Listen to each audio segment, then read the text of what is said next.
जय योगेश्वर। आज विश्व वंदनीय परम पूज्य गोस्वामी तुलसीदास जी की जयंती है और सारा विश्व उनकी रचना से एक ऐसा मार्गदर्शन प्राप्त कर रहा है जिससे उस व्यक्ति के जीवन में एक अद्भुत परिवर्तन होता है और साथ में वह अपने परिवार और समाज दोनों को एक दिशा दे सकता है, एक मार्गदर्शन दे सकता है। इस भवसागर में आकर हर व्यक्ति अपने मृत्यु के पहले उस स्थिति को प्राप्त कर लेना चाहता है जहाँ पर उसे एक शांति की अनुभूति होती है, एक विश्राम मिलता है, एक आराम मिलता है। वास्तव में गोस्वामी तुलसीदास जी ने इस जगत का कल्याण अपने सरल और सहज भाषा से किया है और उन्होंने तो ये बात बताई कि ये जो रचना है, ये रचना इसमें वास्तव में है क्या। तो उन्होंने एक श्लोक में प्रारंभ में ही कह दिया था कि नाना पुराण निगमागम शंबतम यत। उन्होंने कहा कि इसमें हमारे अनेक पुराणों के जो सम्मत मत हैं, अर्थात उनमें किसी भी प्रकार का संदेह नहीं रह गया है, कोई भ्रांति नहीं रह गई है, ऐसे मतों का चयन करके इसमें समाहित किया गया है। वेदों की जो ऋचाएँ हैं उनका अध्ययन उन्होंने किया और उस अध्ययन के माध्यम से जो सरल और स्वाभाविक रूप से मानव के लिए ग्राह्य हो सकती है, उसके मस्तिष्क के लिए उस भाषा में उन्होंने इस जगत के कल्याण के लिए उन्होंने रचना की। और रचना का श्रेय उन्होंने बिल्कुल अपने ऊपर नहीं लिया। उन्होंने अंतिम में श्री रामचरितमानस में जो लिखा है एक श्लोक के माध्यम से ही कि यत् पूर्वम प्रभुना कृतम सुकविना श्री शंभुना दुर्गमम। ये जो मानस रामायण है इसको स्वयं ज्ञान स्वरूप भगवान शंकर के मानस में आया और इसको उन्होंने कहा, तो उसी की अनुभूति मुझे हुई और ये उनकी कृपा से हो सकी। जब कोई व्यक्ति अपने ज्ञान स्वरूप को, परमात्मा की दी हुई उस ज्ञान शक्ति को अपने मनोमस्तिष्क में अनुभूत करता है, देखता है, तो उसे उस परम सत्ता और अपने बीच में जो अंतर है वो भी मालूम हो जाता है और जो अंतर नहीं है, जो समानता है और जो विलीनता है उसकी भी अनुभूति उन्हें हो जाती है। तो उन्होंने कह दिया कि ये जो रामायण है और जिसको मैंने ये श्री रामचरित मर्यादा पुरुषोत्तम भगवान श्री राम के आदर्श चरित्र और उनके कर्म को, जिससे एक परिवार, एक समाज, एक राष्ट्र उन्नत होता है, आध्यात्मिक दृष्टि से भी समृद्ध होता है और भौतिक दृष्टि से भी समृद्ध होता है।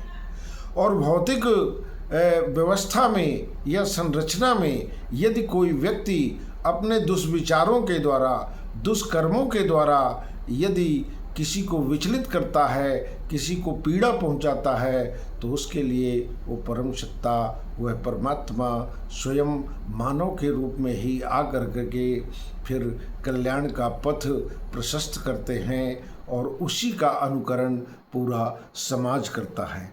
तो सुख, शांति व प्रेम का विस्तार कैसे हो, इसके लिए विषम परिस्थितियों में गोस्वामी तुलसीदास जी ने अपने वेदों, पुराणों और अन्यत्र जो अन्य हमारे शास्त्र हैं, श्रुतियां हैं, उनका भरपूर उन्होंने अध्ययन किया और अध्ययन करने के बाद सामयिक दृष्टि से क्या आवश्यक था उन्हीं संदेशों को उन्होंने अपने श्री रामचरितमानस की रचना में समाहित किया और जन जन तक पहुंचाने के लिए उन्होंने इस रचना को इतना सरल बना दिया, इतना सहज बना दिया कि सभी के लिए ये ग्राह्य हो गया। तो गोस्वामी तुलसीदास जी ने जब रामायण की रचना की, रामचरितमानस की, तो उसमें से रामायण, वेद, शास्त्र और अन्य पुराणों का उन्होंने और अन्य शास्त्रों का भी उन्होंने एक जो सम्मत मत है, जो कल्याणकारी है, जो मंगलमय है, वो उसकी रचना किए। और सबसे बड़ी बात तो ये है कि उन्होंने इस रचना के बाद श्री रामचरितमानस में जो एक भाषाबद्ध करने का उनका लक्ष्य क्या था, एक अनुभूति क्या थी, उससे समाज को लाभ क्या मिलना है, उन्होंने एक श्लोक में उसमें पूरा कर दिया। वो क्या है कि पुण्यम पापहरम सदा शिवकरम विज्ञानो भक्ति प्रदम। उन्होंने ये कहा है। और इतना ही नहीं, माया मोह मलापहम शुभिमिलम, और उन्होंने शुभिमिलम भी कहा। और शुभिमिलम के बाद क्या कहा, शिवकरम प्रेमाम्बुपूरम शुभम। तो रामचरितमानस की रचना क्यों की, और रचना की तो उसकी रचना में उन्होंने समाहित क्या किया, और जब समाहित कर रहे थे तो उन्हें भगवान शिव ज्ञान स्वरूप की पूरी अनुभूति हो रही थी। और उन्होंने परंपरा को, अपनी सनातन संस्कृति को उन्होंने नहीं छोड़ा।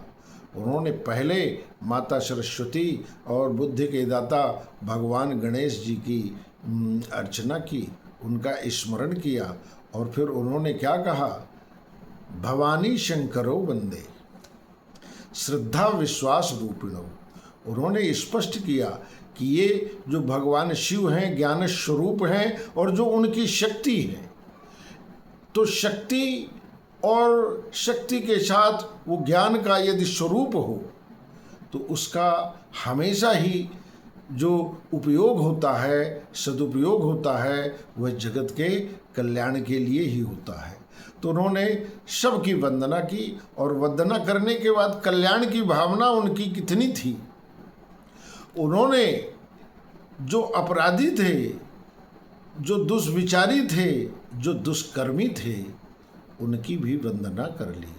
और वंदना करने का कारण क्या था कि ठीक है, आप जिस स्थिति में हो आप रहे आओ, उसमें कोई दिक्कत नहीं है, लेकिन मैं ये चाहता हूँ कि आप भी इस मार्ग में आकर उस परम ब्रह्म परमात्मा की अनुभूति कर अपने इस मानव जीवन को जो दुर्लभता के साथ मिलता है, क्योंकि ये तो बड़े भाग्य मानुष तन पावा, इसके लिए तो देवता भी इसको दुर्लभ मानते हैं, मिल नहीं पाता है। यदि मिल गया है तो अपने उस दुराचार को, उस दुष्विचार को, उनको छोड़ करके आप चले आओ। मैं आपका सम्मान, उनकी वंदना करके, उनसे निवेदन करके उन्होंने अपने भावों को प्रकट किया, उनको भी आखिर सम्मान दिया, और सम्मान के साथ उनके कल्याण की बात अपने मन में तो सोची।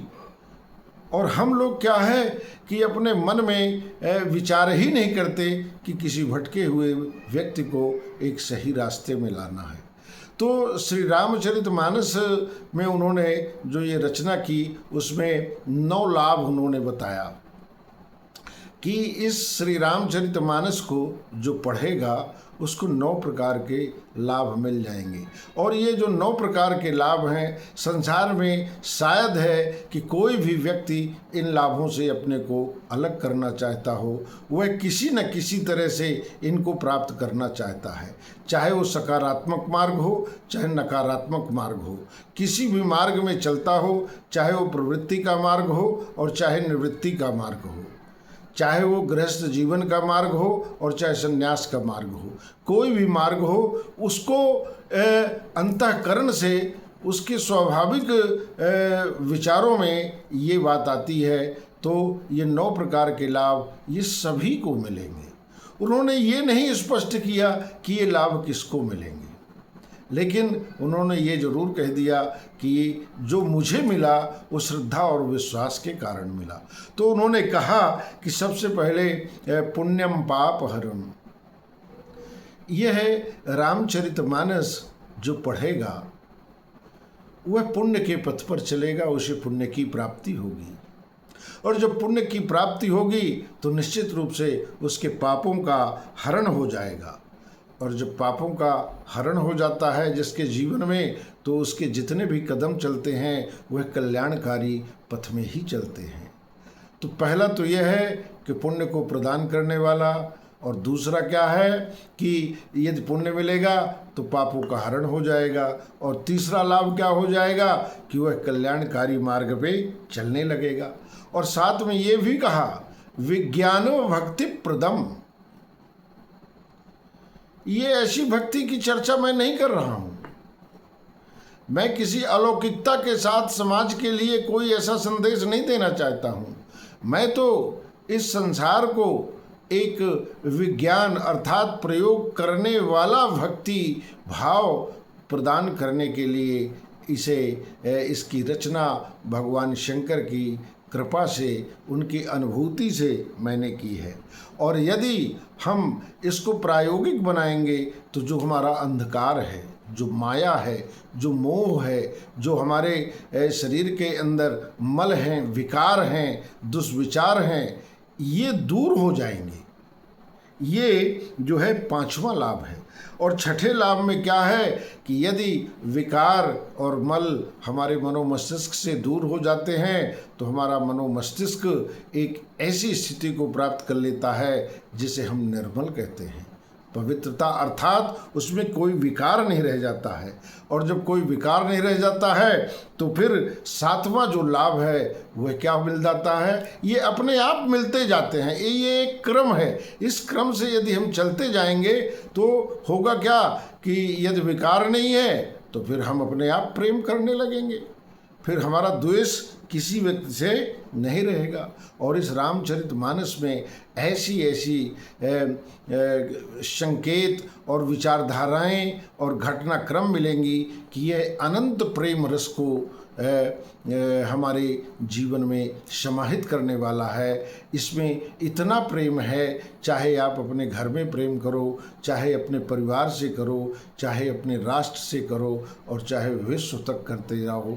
और अनंत काल तक के लिए ये एक ऐसी विधा उन्होंने प्रदान कर दी कि सभी का ये जो लाभ है वो मिले और सभी का कल्याण हो। और ये नौवां लाभ इसका जो है यह मंगलमय है, कल्याणकारी है।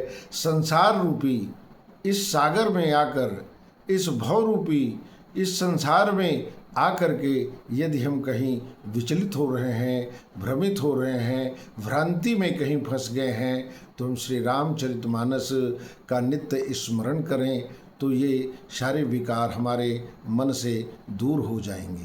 तो इसलिए जो है आज भी ये हमारी आने वाली पीढ़ी को और वर्तमान पीढ़ी को भी परम पूज्य गोस्वामी तुलसीदास जी के वो संदेश जो सरलता और सहजता से हमें प्राप्त हुए हैं, यही हमारी सनातन संस्कृति और परंपरा को आगे बढ़ाने वाली है। हमारे आने वाली पीढ़ी को आज भी मार्गदर्शन श्री रामचरितमानस कर रही है। और इस रामचरितमानस में हमारे सनातन धर्म के जितने भी मूल्य हैं सभी को विश्व वंदित गोस्वामी तुलसीदास जी ने समाहित किया है। और सब तक, घर घर तक, जन जन तक, हर मानस में पहुंचाने का उन्होंने जो काम किया है, जो सत्कर्म किया है, इसीलिए आज भी वो अमरत्व को प्राप्त हैं। इस शरीर से तो इस संसार में आकर जिसका नाम ही मृत्युलोक है, कोई शरीर से अमृत को प्राप्त नहीं कर सकता, लेकिन अपने सत्कर्मों के माध्यम से वह अमृत को प्राप्त कर लेता है। तो आज गोस्वामी तुलसीदास जी की जयंती पर एक भाव मन में आया और आप सब लोगों के बीच में उस भाव को रख दिया। तो गोस्वामी तुलसीदास की जयंती की आप सभी को मानव कल्याण आश्रम गीता धाम की ओर से शुभकामनाएं हैं, बधाई हैं। और हम सब श्री रामचरितमानस का नित्य स्मरण करें। बड़े ही सरल और सहज भाषा में हमारे ये श्री रामचरितमानस के रूप में उपलब्ध है। और हम अपने बच्चों के साथ और स्वयं इसका यदि अध्ययन करेंगे तो हमारे सारे संकट, चाहे वो परिवार के हों, चाहे समाज के हों और चाहे वो राष्ट्र के भी क्यों ना हो, ये सब का समाधान इसमें है। तो बोलिए गोस्वामी तुलसीदास जी महाराज की जय। जय सीताराम, जय योगेश्वर, जय भगवत गीते।